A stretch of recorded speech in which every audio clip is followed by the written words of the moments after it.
नमस्कार, आप देख रहे हैं हेडलाइंस न्यूज। दिन भर की ताज़ा खबरों के लिए अभी सब्सक्राइब करें, साथ में बेल आइकन भी प्रेस कर लें। खबरों में आगे बढ़ने से पहले वीडियो को लाइक जरूर करें और अपने दोस्तों के साथ ज्यादा से ज्यादा शेयर करें। और आपके मुंबई नेता प्रीति मेनन शर्मा ने कहा है कि हम मुंबई करों को 200 यूनिट बिजली मुफ्त में देंगे और 20,000 लीटर पानी भी मुफ्त देंगे। साथ ही महिलाओं को बस ट्रेवल मुफ्त कर देंगे। मुंबई देश की नहीं, एशिया की सबसे धनी महानगर पालिका है। बीएमसी का सालाना बजट 50 करोड़ रुपए का है और बैंक में 70,000 करोड़ रुपए फिक्स डिपॉजिट है। इसके बावजूद शिवसेना ने मुंबई करों को उनके हक अधिकार नहीं दिए, सिर्फ लूटने का काम किया है। वहीं आपको बता दें कि इसके साथ ही आपने ये भी बताया कि आम आदमी पार्टी मुंबई बीएमसी के सभी सीटों पर बिना किसी अलायंस के साथ चुनाव लड़ेगी। सुप्रीम कोर्ट द्वारा दिए गए फैसले का हम स्वागत करते हैं, क्योंकि हम कोर्ट संविधान को मानने वाले लोग हैं। सुप्रीम कोर्ट का फैसला बिल्कुल सही है। बारिश के बाद ही मुंबई बीएमसी का चुनाव कराया जाए, लेकिन हम चाहते हैं कि बीएमसी चुनाव ईवीएम पर नहीं बल्कि बैलेट पेपर कर कराया जाए। प्रधानमंत्री नरेंद्र मोदी ने मंगलवार को कहा है कि इस दशक के अंत तक देश में 6G सर्विस शुरू हो सकती है। उन्होंने कहा है कि इसके लिए सरकार की ओर से कोशिशें आरंभ हो गई है। देश में 3G 4G सेवा उपलब्ध है और अगले कुछ महीनों में 5G सेवा की शुरुआत किए जाने की तैयारियां हैं। ट्राई के सिल्वर जुबली समारोह में पीएम मोदी ने कहा कि अगले 1.5 दशकों में 5G से देश की अर्थव्यवस्था में $450 अरब का योगदान होने वाला है और इससे देश की प्रगति और रोजगार निर्माण को गति मिलेगी। उन्होंने कहा कि 21वीं सदी में संपर्क यानी कि कनेक्टिविटी देश के विकास की गति को निर्धारित करेगी। उत्तर भारत में इन दिनों भीषण गर्मी कहर बरपा रही। राजधानी दिल्ली सहित उत्तर प्रदेश, बिहार और राजस्थान में भयंकर लू चल रही। दूसरी तरफ देश के कुछ हिस्सों में भारी बारिश की वजह से बाढ़ जैसे हालात बन गए। नॉर्थ ईस्ट में हो रही भारी बारिश की वजह से कम 8 लोगों की जान चली गई है। अधिकारियों के मुताबिक असम के डेमा हसाओ जिले में भारी बारिश और बाढ़ की वजह से कई रेलवे स्टेशन बंद रहे। उन्होंने कहा कि विपरीत हालात में सुदूर इलाकों में रहने वाले करीब 2 लाख लोग संपर्क बाकी राज्य से कट गया है। पानी की तेज बहाव की वजह से पुल और सड़कें टूट गए हैं, बह गए हैं। हरिद्वार हेट स्पीच मामले में जितेंद्र नारायण सिंह त्यागी को सुप्रीम कोर्ट से अंतरिम जमानत मिल गई है। बता दें कि वसीम रिजवी ने धर्म परिवर्तन करने के बाद अपना नाम जितेंद्र नारायण सिंह त्यागी रख लिया था। वह उत्तर प्रदेश सिया वक्फ बोर्ड के चेयरमैन रह चुके हैं। हरिद्वार धर्म संसद में भड़काऊ भाषण देने के आरोप में उन्हें गिरफ्तार किया गया था। हरिद्वार में 17 से 20 दिसंबर तक धर्म संसद का आयोजन किया गया था। इसमें जितेंद्र नारायण, गाजियाबाद डासना मंदिर के महंत यति नरसिंहानंद, साध्वी अन्नपूर्णा व महेंद्र दास के साथ कई संत शामिल हुए थे।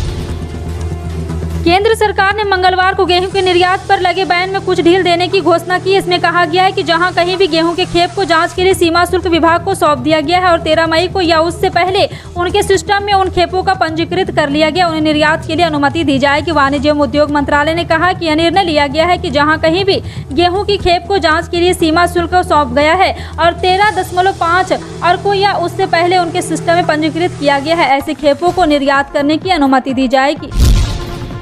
रिजर्व बैंक की चिंताओं के बीच थोक महंगाई ने 3 दशक के रिकॉर्ड स्तर छू लिया है। पीटीआई की रिपोर्ट के मुताबिक थोक महंगाई अप्रैल में बढ़कर 15.8% हो गई है, जो मार्च में 14.55% थी।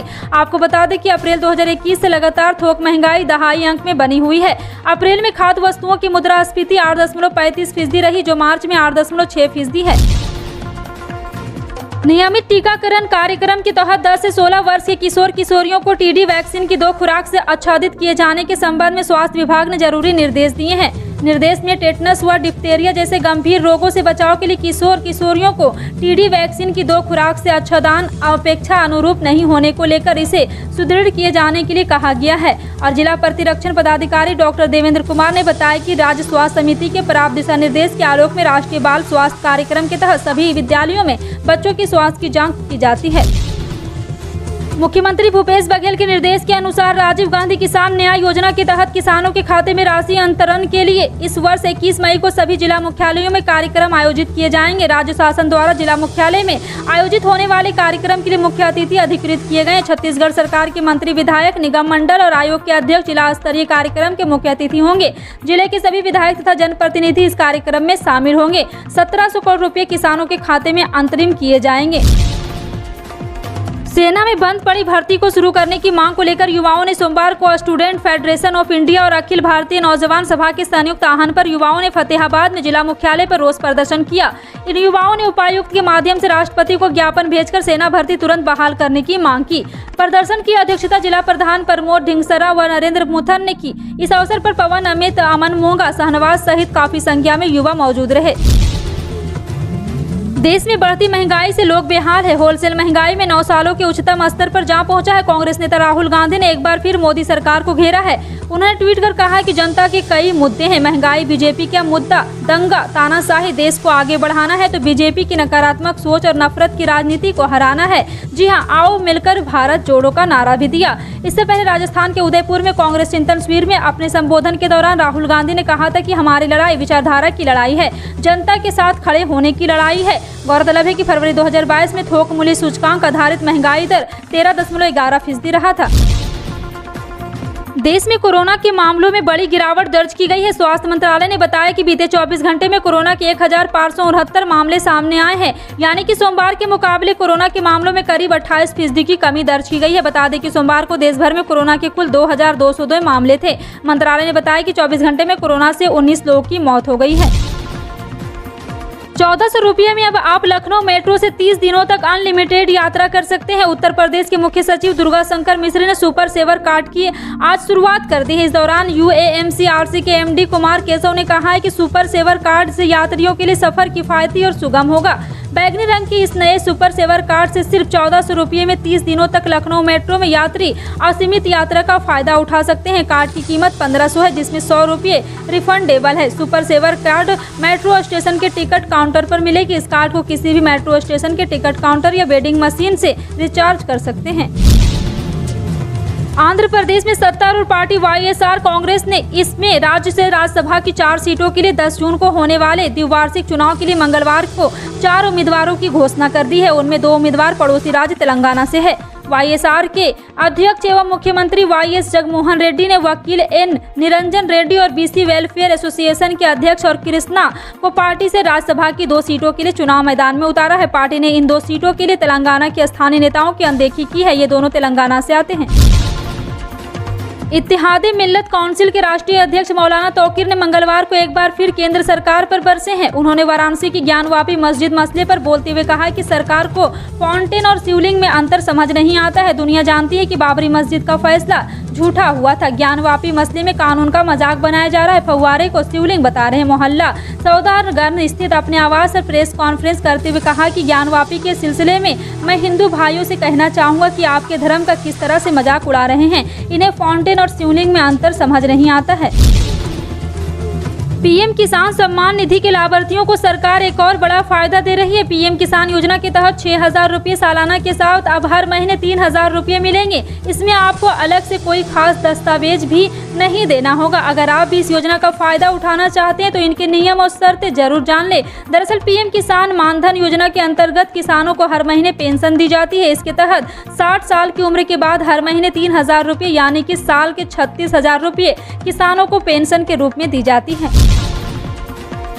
अंतर्राष्ट्रीय बाजार में कच्चे तेल की कीमतों में उतार चढ़ाव की स्थिति बनी हुई है। ऐसे में भारतीय तेल विपणन कंपनियों ने बीते माह 7 अप्रैल से पेट्रोल डीजल में भाव ज्यों की त्यों बना रखा है। बात करें आज की तो कोई खास राहत नहीं मिली है। स्थिरता का दौर जारी है। बता दें कि 22 मार्च से अगले 16 दिनों तक लगातार कई बार पेट्रोल डीजल के दाम में बढ़ोतरी की गई थी। इस दौरान पेट्रोल डीजल लगभग 10 रुपये प्रति लीटर तक महंगा हुआ था, जिसके बाद देश के कई शहरों में 120 रुपये प्रति लीटर पेट्रोल और डीजल 100 के पार मिल रहा है। फिलहाल आपको बता दें कि एक बार फिर से पेट्रोल डीजल के दाम में कोई भी बढ़ोतरी नहीं की गई है। पंजाब में कई किसान संगठनों ने मंगलवार को अपनी तमाम मांगों को पूरा नहीं करने को लेकर राज्य सरकार के विरोध में मोहाली से चंडीगढ़ की ओर मार्च किया। उनका कहना था कि राज्य की आम आदमी पार्टी की सरकार ने वादा किया था कि गेहूं के लिए 500 रुपये बोनस दिए जाएंगे। खुद मुख्यमंत्री ने इस पर सहमति जताई थी, लेकिन उसकी अधिसूचना अभी तक जारी नहीं की है। इससे राज्य की आम आदमी पार्टी की सरकार मुश्किल में घिरती दिख रही है। मार्च कर रहे किसानों ने मांग की है कि बासमती मूंग पर MSP के लिए अधिसूचना जारी की जाए। बिजली की प्रीपेड मीटर नहीं लाए हैं। उन्होंने चेतावनी दी है कि मांगे पूरी नहीं हुई तो चंडीगढ़ में दिल्ली जैसा किसान आंदोलन शुरू करेंगे। रूसी राष्ट्रपति व्लादिमीर पुतिन की सेना के ताबड़तोड़ हमलों के सामने यूक्रेन की हिम्मत पस्त होती दिख रही है। रूस का दावा है कि आवाजोस्टल में लड़ाई के दौरान 265 यूक्रेन सैनिकों ने हथियार डाल दिए। ये लड़ाके यूक्रेन के आखिरी मजबूत किले यानी कि स्टील मिल को डिफेंड कर रहे थे। रूस का कहना है कि सोमवार को मारियोपोल में उसका मिशन पूरा हो गया। इन लड़ाकों को मिल से बाहर निकालकर सारे इलाके की पुतिन की सेना ने अपने कब्जे में ले लिया है। रूस का कहना है कि जिन 265 सैनिकों ने सरेंडर किया उनमें से काफी सारे गंभीर रूप से जख्मी हैं। केंद्रीय मंत्री स्मृति ईरानी 16 मई को महाराष्ट्र के पुणे के दौरे पर पहुंची थी। इस दौरान वह केंद्रीय गृह मंत्री अमित शाह पर लिखी गई एक पुस्तक के विमोचन कार्यक्रम में शामिल हुई, जहां पर महंगाई को लेकर कांग्रेस और एनसीपी के कार्यकर्ता उनके खिलाफ प्रदर्शन किया, जिसके बाद बीजेपी के कार्यकर्ता भी वहां पर पहुंच गए और फिर बीजेपी कार्यकर्ताओं के साथ एनसीपी कार्यकर्ताओं की झड़प हुई, जिसको लेकर सोशल मीडिया पर लोग कई तरह की प्रतिक्रियाएं दे रहे। रमेश सक्सेना नाम के एक ट्विटर यूजर द्वारा कमेंट किया गया कि कार्यकर्ताओं को उम्मीद थी कि स्मृति ईरानी गैस सिलेंडर के दाम की कमी करेगी, बवाल तो होना ही था। मोहम्मद कामरान नाम के एक यूजर ने लिखा, एक भाजपाई ने महिला पर भी आरोप लगाया है, हाथ उठाया है। यह दर्शाता है कि भाजपा का संस्कार और मानसिकता महिलाओं के प्रति कैसी है। फिलहाल आपका इन सभी खबरों पर क्या कहना है, कमेंट सेक्शन में टाइप करके जरूर बताएं। पल पल की अपडेट जानने के लिए जुड़े रहें आप अपने हेडलाइंस न्यूज के साथ। मिलते हैं अगली बड़ी खबर में, तब तक के लिए जय हिंद।